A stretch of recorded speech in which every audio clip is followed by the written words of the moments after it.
جب اللہ یا ایھا الناس بول دیں تو بھائیو وہاں کوئی اپنے آپ کو نکال نہیں سکتا۔ یہاں ایک بات تو ذہن میں رکھیے، میرے کافی سارے دوست احباب کہتے ہیں قرآن مجید عربی میں ہے اور عربی کو سمجھنا، حدیث عربی میں ہے، حدیث کو سمجھنا ہر بندے کے بس کی بات نہیں۔ بھائیو اس سے بڑا دنیا میں دھوکہ کوئی نہیں، دھوکہ نہ لینا۔ آپ جو ہیں جہاں ہیں لگے رہیں، کوئی روکنے والا نہیں آپ کو۔ ہماری طرف سے آپ پہ نہ کوئی سختی ہے نہ کوئی زبردستی کی دعوت ہے، لیکن ضمیر کی عدالت میں سوچنا ضرور۔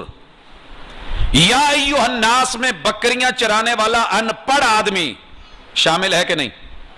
جائے دنیا کی کوئی نحو، کوئی صرف، کوئی قاعدہ، کوئی ضابطہ، کوئی قانون، لینگویج کا کوئی اصول، کوئی جو ہے قاعدہ لے کر کے آئے، یا ایھا الناس میں سے مجھے ایک ان پڑھ اجڑ دیہاتی آدمی نکال کے دکھا دیں۔ اگر یہ شامل ہے اس لفظ میں تو اللہ کی کلام کی فصاحت اور بلاغت کا کیا معنی ہے؟ آپ کسی ایسے بندے کو آواز دیں گے جو سنے ہی نہیں، جس سمجھ سے بالا تر ہو؟ کبھی نہیں۔ اگر آپ سمجھدار ہیں، عقل مند ہیں، تو آپ کسی کام کے لیے ایسے ہی لوگوں کو کہیں گے جو اس کے اہل ہیں۔ اللہ نے انسان کو بنایا، الا یعلم من خلق وهو اللطیف الخبیر، جس نے باریک بینیوں سے مائکروسافٹ ٹیکنالوجی کی جو ہے انتہا ابھی انسان سوچی نہیں ہے، جہاں پہ اللہ تعالیٰ نے جو بنا رکھا ہے، کیا وہی نہیں جانتا کہ میں نے انہیں انسانوں کے نام سے آواز دینی ہے اور ان کو قرآن اور سنت کی سمجھ نہیں ہوگی؟ کتنا بڑا دھوکہ دیا ہے لوگوں کو کہ قرآن عربی میں ہے، سنت عربی میں ہے، حدیث عربی میں ہے، لہذا سمجھنا مشکل ہے، تقلید ضروری ہے۔ پوچھنا چاہتا ہوں، چاروں ائمہ کی کتابیں اردو میں ہیں یا ان کی اصل عربی ہے؟ امہات الکتب چاروں مذاہب، پانچوں مذاہب کی کتب عربی میں ہیں۔ رب کی کتاب جو بندے کے لیے ہے وہ تو سمجھ نہیں آتی انسانوں کو، وہ اماموں کی کتابیں عوام کو سمجھ آ جاتی؟ کہتے جی نہیں۔ اچھا اگر وہ بھی انہیں سمجھ نہیں آتی، یہ بھی سمجھ نہیں آتی، تو پھر تقلید کی طرف کیوں لے کے جا رہے ہو؟ ان کو قرآن و سنت سکھاؤ، انہیں حق سکھاؤ۔ فاسألوا اہل الذکر، انہوں نے اہل الذکر اہل علم سے پوچھ کے تقلید ہی کیوں کرنی ہے؟ نبی کی اتباع سکھاؤ، اہل علم بتائیں کہ یہ اللہ کی اتباع ہے، یہ نبی کی اتباع ہے، یہ محبوب کی پیروی ہے، یہ اللہ کی فرما برداری ہے، یہ اطاعت ہے، یہ بندگی ہے، یہ طرز زندگی ہے۔ اگر انہیں نہیں پتا تو یہ سکھاؤ۔